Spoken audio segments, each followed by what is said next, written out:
दोस्तों, आज के इस विश्लेषण में सीधे मुद्दे पर आते हैं।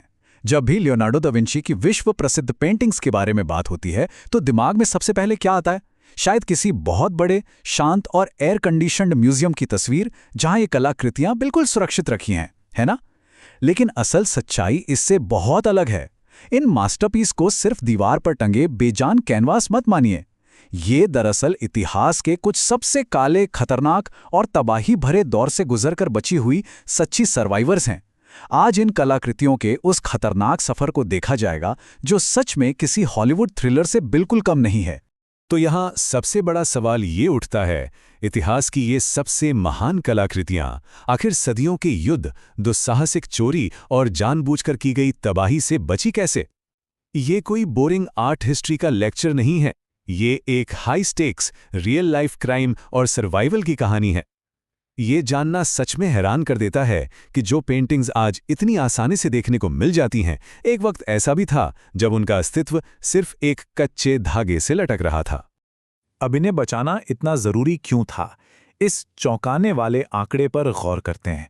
दा विंची एक ऐसे जीनियस थे जिनकी नोटबुक्स, फ्लाइंग मशीन और बख्तरबंद टैंकों के डिज़ाइनों से भरी पड़ी थीं, लेकिन एक पेंटर के तौर पर उनकी एक अजीब आदत थी, चीज़ों को शुरू करना पर उन्हें कभी ख़त्म न करना। नतीजा, आज उनकी पूरी की गई 20 से भी कम, जी हाँ 20 से भी कम पेंटिंग्स मौजूद हैं। ये नंबर साफ बताता है कि दा विंची का कैटलॉग कितना दुर्लभ है। बच गई इन गिनती की कलाकृतियों की कीमत का अंदाज़ा लगाना भी मुश्किल है और इनके हमेशा के लिए खो जाने का खतरा अपने चरम पर रहा है। और इन गिनी चुनी मास्टरपीसेस ने क्या क्या झेला है, यहाँ दी गई इस लिस्ट पर नजर डालते हैं। इन नाजुक कैनवस और दीवारों ने बड़े बड़े साम्राज्यों का उदय और पतन देखा है, नाजियों द्वारा की गई आर्ट की बेरहम लूट का सामना किया है और दो विश्व युद्धों की तबाही को बर्दाश्त किया है। मतलब मॉडर्न युग तक इनका पहुंचना किसी चमत्कार से कम नहीं था, इनका बचना कभी भी तय नहीं था। चलिए अब देखते हैं कि इनमें से कुछ सबसे मशहूर पेंटिंग्स ने आखिर किन किन विशिष्ट चुनौतियों को पार किया है। अध्याय 1, the great Louvre heist, Mona Lisa का अपहरण। एक इंटरनेशनल आइकॉन बनने से पहले मोनालिसा शायद लीजा गेरार्डिनी नाम की एक फ्लोरेंटीन महिला का एक आम सा पोर्ट्रेट था जो 5 बच्चों की मां थी। पर यहाँ इस टाइमलाइन पर गौर करते हैं। 21 अगस्त 1911 को विंसेंजो पेरुगिया नाम का एक इटालीवी अप्रवासी लॉवर म्यूजियम की एक झाड़ू रखने वाली कोठरी में छिप गया और रात होते ही इस मास्टरपीस को उड़ा ले गया। अगले 2 सालों तक ये पेंटिंग गायब रही। पूरी दुनिया के मीडिया में हड़कंप मच गया। ये सुनकर और भी अजीब लगता है कि पुलिस ने इस दौरान अमेरिकन टाइकून जेपी मॉर्गन से लेकर महान पेंटर पाब्लो पिकासो तक से पूछताछ कर डाली थी। आखिरकार 1913 में जब पेरुगिया ने इसे इटली में बेचने की कोशिश की, तब जाकर ये वापस मिल सकी। उस वक्त का पागलपन इस कोट से साफ झलकता है। लोगों की भीड़ केवल उस खाली दीवार को घूरने के लिए लूवर में उमड़ पड़ी थी जहां कभी मोनालिसा लटकी होती थी। इस 2 साल की अनुपस्थिति और फिर इसकी नाटकीय वापसी ने मोनालिसा को सिर्फ एक आर्टवर्क नहीं रहने दिया, बल्कि उसे एक अनटचेबल इंटरनेशनल आइकॉन बना दिया। सच कहें तो इस चोरी ने ही इसे वो अमर पहचान दिलाई जो आज इसके साथ जुड़ी हुई है। अध्याय 2, बम और तबाही से बचना, the last super. Da Vinci के जीनियस का कमाल होने के साथ साथ द लास्ट सपर विनाश के मुंह से वापस आने का एक जीता जागता डॉक्यूमेंट भी है। यहाँ उन घटनाओं के सीक्वेंस पर नजर डालते हैं जो इसने झेली हैं। सबसे पहले दा विंची ने ट्रेडिशनल फ्रेस्को तकनीक के बजाय एक एक्सपेरिमेंटल सूखी विधि यानी ड्राई मेथड अपनाया। ये फ्लॉप हो गया और पेंट झड़ने लगा। फिर 1652 में सन्यासियों ने तो हद ही कर दी। उन्होंने सचमुच जीसस के पैरों के बीच से दीवार काटकर एक दरवाजा निकाल दिया। मानो इतना काफी नहीं था, बाद में नेपोलियन के सैनिकों ने उस कमरे को अस्तबल बना दिया और कथित तौर पर इस पेंटिंग को टारगेट प्रैक्टिस के लिए इस्तेमाल किया। और आखिर में 1943 में द्वितीय विश्व युद्ध के दौरान मित्र देशों की बॉम्बिंग ने उस पूरे चर्च को ही मलबे में तब्दील कर दिया। लेकिन उस भयानक बॉम्बिंग के बाद एक चमत्कार हुआ। चर्च सांता मारिया डिले ग्राज़ी बिल्कुल मलबे का ढेर बन चुका था, पर वो अकेली दीवार जिस पर द लास्ट सपर चित्रित था, वो वैसे की वैसी खड़ी रही। दरअसल इसे सैंडबैग्स यानी रेत की बोरियों की एक विशाल दीवार बनाकर प्रोटेक्ट किया गया था। इस भित्ति चित्र का उन खंडहरों के बीच अकेले खड़ा रहना इंसानी क्रूरता पर कला की एक बहुत बड़ी जीत का प्रतीक है। अध्याय 3, शासन से बचाया गया। Lady with an ermine. Cecilia Gallerani का ये चित्र लेडी विद एन एयरमैन अपनी साइकोलॉजिकल गहराई के लिए बेहद लाजवाब है, पर इसकी शांति और खूबसूरती के पीछे 20वीं सदी की एक डार्क और भयानक वॉर थ्रिलर कहानी छिपी है। द्वितीय विश्व युद्ध में जब नाजियों ने पोलैंड को लूटा तो इसे भी छीन लिया गया। इसे हिटलर के सपनों के फ्यूरर म्यूजियम के लिए ले जाया जाना था। बाद में नाजी गवर्नर हंस फ्रैंक ने इसे अपने घर में अपने निजी शौक के लिए टांग लिया। एक क्रूर शासन द्वारा एक खूबसूरत कला का ये सीधा सीधा अपहरण था।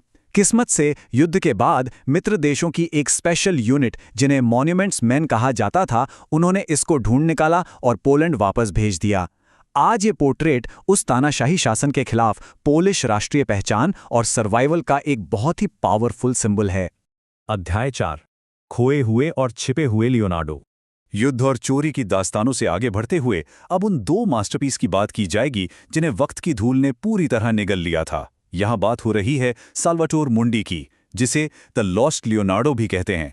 यह सच में हैरान कर देता है कि जीसस क्राइस्ट का यह पोर्ट्रेट 200 सालों से भी ज्यादा वक्त तक ऐतिहासिक रिकॉर्ड से बिल्कुल गायब रहा। किसी को नहीं पता था कि यह कहां है, और जब 2005 में एक छोटी सी रीजनल नीलामी में ये वापस दिखा तो इस पर इतना ज्यादा ओवरपेंट किया गया था कि कला विशेषज्ञों ने इसे किसी अनजान आर्टिस्ट की एक सस्ती सी नकल समझ लिया था। पर कहानी में ट्विस्ट अभी बाकी था। सालों की बारीकी से की गई रिस्टोरेशन और ऑथेंटिकेशन के बाद 2017 में क्रिस्टीज के नीलामी में जो हुआ, उसने पूरी दुनिया को हैरत में डाल दिया। $450.3 मिलियन की माइंड ब्लोइंग कीमत।